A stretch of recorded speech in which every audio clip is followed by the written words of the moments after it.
Mes chers étudiants, mes chers enseignants de français, bonjour. Aujourd'hui, c'est la deuxième partie de notre série Exercez-vous et apprenez-vous. Comme vous savez, exercez-vous et apprenez-vous pour ne plus faire de fautes, soit faute de grammaire, soit faute d'orthographe, soit encore faute de conjugaison.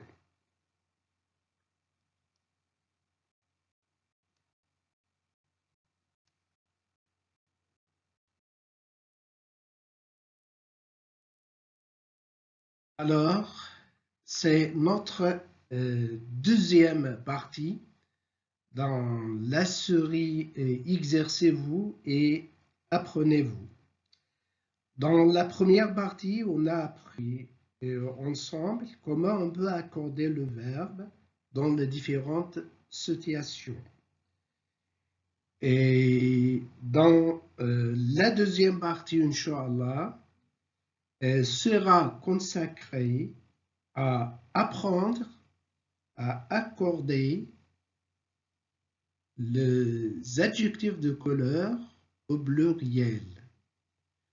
Quand s'accorde-t-il? Quand comporte-t-il un trait d'union? Alors, notre deuxième partie, dans cette partie-là, dans la série Exercez-vous et apprenez-vous, nous allons apprendre ensemble, Inch'Allah, à accorder les adjectifs de couleur au pluriel. N'oubliez pas de garder avec vous un papier et un stylo. Alors, on commence notre première leçon. On apprend à accorder les adjectifs de couleur au pluriel. Première activité, premier exercice. Nous avons deux phrases. Il a les yeux marrons. Il a les yeux marrons. La même prononciation, mais la graphie est différente. Alors, pour la première phrase, marron s'accorde avec les yeux. Pour la deuxième phrase, marron reste invariable. Alors, elle ne s'accorde pas avec les yeux. C'est à vous de choisir la phrase correcte et la phrase juste. Allez. Bon, alors, la bonne réponse est là, les yeux marrons. La deuxième phrase, parce que marron est invariable. Pourquoi? On va passer pour le 3K maintenant pour comprendre quand est-ce qu'on peut accorder les adjectifs de couleur avec le nom ou elles ne s'accordent pas. Alors, accorder les adjectifs de couleur au pluriel. En règle générale, les adjectifs de couleur s'accordent en genre et en nombre avec le nom auquel se rapportent. C'est comme une règle générale. Exemple, des yeux bleus.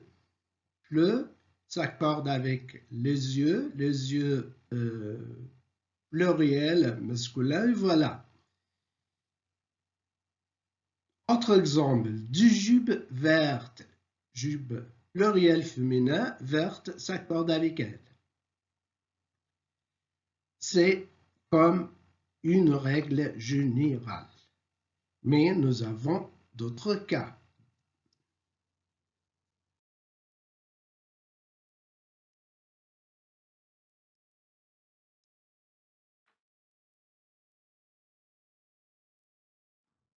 Mais, le deuxième cas, la couleur désigne aussi une autre réalité, comme le marron ou l'orange.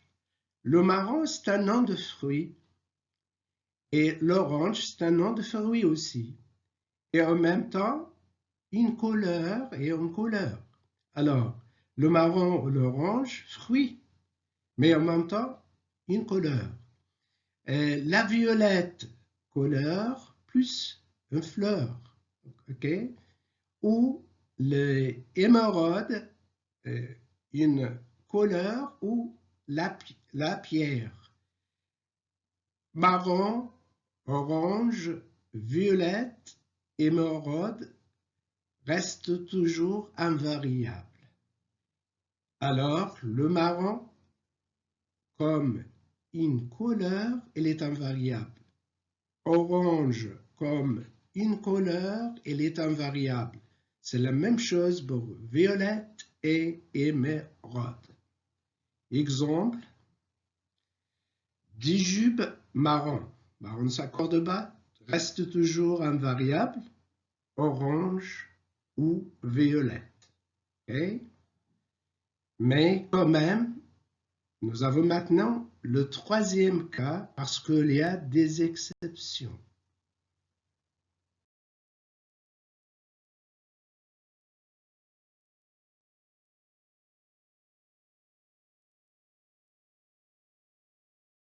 Attention, il y a des exceptions. Il existe cette exception que s'accorde toujours. Rose, mauve, pourpre, écarlate, fauve, incarnat et vermeil. Il faut garder les 7 mots, les 7 adjectifs par cœur. Rose, quand même, il est une fleur et une couleur, mais il s'accorde aussi. Alors, il existe cette exception qu'il faut garder par cœur, que s'accorde toujours. Exemple, des lunettes bleues ou mauves. Alors, les deux s'accordent. De jupes roses ou écarlate. Les deux adjectifs s'accordent avec du jupe. Finalement, pour résumer et conclure, on a passé par 3 cas, on a expliqué 3 cas, on a appris 3 cas. Le premier cas, comme une règle générale, les adjectifs de couleur s'accordent en genre et en nombre avec le nom auquel se rapportent. Deuxième cas, c'est la couleur désigne notre réalité comme le marron ou l'orange, le fruit, la violette, la fleur, ou les émeraudes, la pierre, elle est invariable. Troisième cas, il existe cette exception qui s'accorde toujours. Rose, mauve, pourpre, écarlate, fauve, incarnat et vermeil. Et c'est la fin de notre rencontre aujourd'hui. Je vous remercie de m'avoir suivi et à la prochaine. Suivez-moi. العدل المهدي.